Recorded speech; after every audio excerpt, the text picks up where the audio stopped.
Bon, Hervé, deuxième nul consécutif, d'autant qu'il y avait une bonne opération à faire ce soir puisque Bayonne a partagé les points avec Niort 0-0. Ouais, il y a souvent des bonnes opportunités qu'on ne sait pas saisir.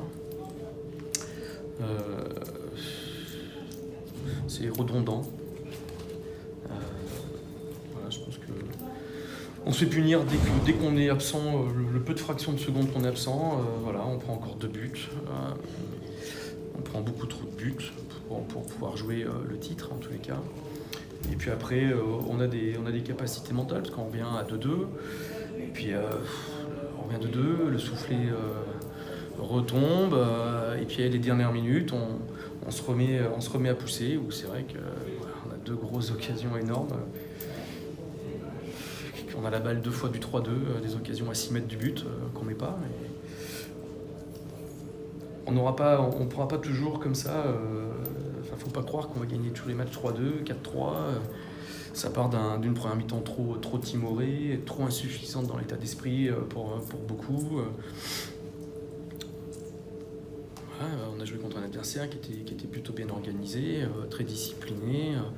On n'a pas su mettre ce grain de folie, cette rigueur mentale pour gagner plus de 2 en première mi-temps, ce qui nous aurait permis un 0, pourquoi pas de tuer le match. Et non, on a des grosses lacunes psychologiques. Donc voilà, on en est là.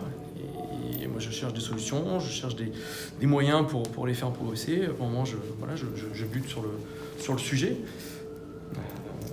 Après, il ne faut pas oublier d'où on vient. Il y a 1 an et demi, ce club était relégué en division d'honneur. On est dans le progrès, on est toujours dans le progrès. Maintenant, il faudrait qu'on pousse encore plus et qu'on progresse, qu'on finisse de cette marge de progression à l'acquérir pour qu'on puisse revenir sur Bayonne. Mis à part les occasions de fin de match, le nul paraît plutôt logique parce que comme tu le dis en première mi-temps, s'il y avait eu une occasion de chaque côté, ça a fait un but. Ouais, en première mi-temps, après en deuxième, oui, on a quand même, au niveau occasion de but, on est quand même vraiment sur la fin, plus en mesure de gagner le match. Mais oui, après le match nul, on peut pas dire qu'il soit volé. Je pense que l'équipe qui m'était c'était nous, mais en jouant aussi peu constant du début à la fin du match, on se fait punir parce qu'on n'arrive pas à être constant. Comment t'expliques le fait de prendre autant de buts justement alors qu'encore aujourd'hui ils ont très peu d'occasions? Parce qu'on n'est pas décisif. Et puis on a aussi, je sais pas si c'est la poisse, mais dès qu'il y a occasion, il y a but quoi, quasiment quoi. On vient à Libourne n'a pas d'occasion de but, on vient avec 2 buts encaissés. Et là encore, 2 occasions, 2 buts. Alors évidemment, elles y sont les occasions, mais je trouve qu'on n'est pas assez tranchant. On aurait pris, c'est vrai que quand si on prenait 4 ou 5 occasions par match, qu'on prenne le bouillon, on pourrait se dire c'est logique de prendre autant de buts. Sauf que sur l'organisation défensive générale, on n'était pas si mal que ça, quoi. Ils ne nous ont pas posé de problème offensivement. Mais ceci dit, 2 occasions, 2 buts, et voilà quoi. On court après ces 3 points, au lieu de prendre des 1 point, c'est ces 3 points qui nous manquent. Il y a des choses intéressantes. On marque encore 2 buts, on a quoi, 6-7 occasions de but en étant moyen. On a des capacités, mais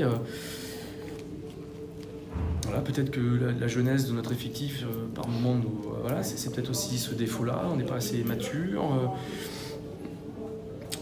Bien peut-être de moi, de ce qu'on fait aussi, je sais pas, l'entraînement. Faut se remettre tous en question. C'est pas dramatique, on n'est pas en train de jouer un maintien, on est en train de jouer la tête. C'est pour ça qu'il faut relativiser aussi. On peut pas tout avoir d'un seul coup. Mais moi, j'abandonne pas l'idée qu'on peut encore finir champion. 6 points, c'est rien. Dans 15 jours, on a encore un match au week-end prochain. Et puis après, ce sera à Bayonne. Donc tout est encore possible.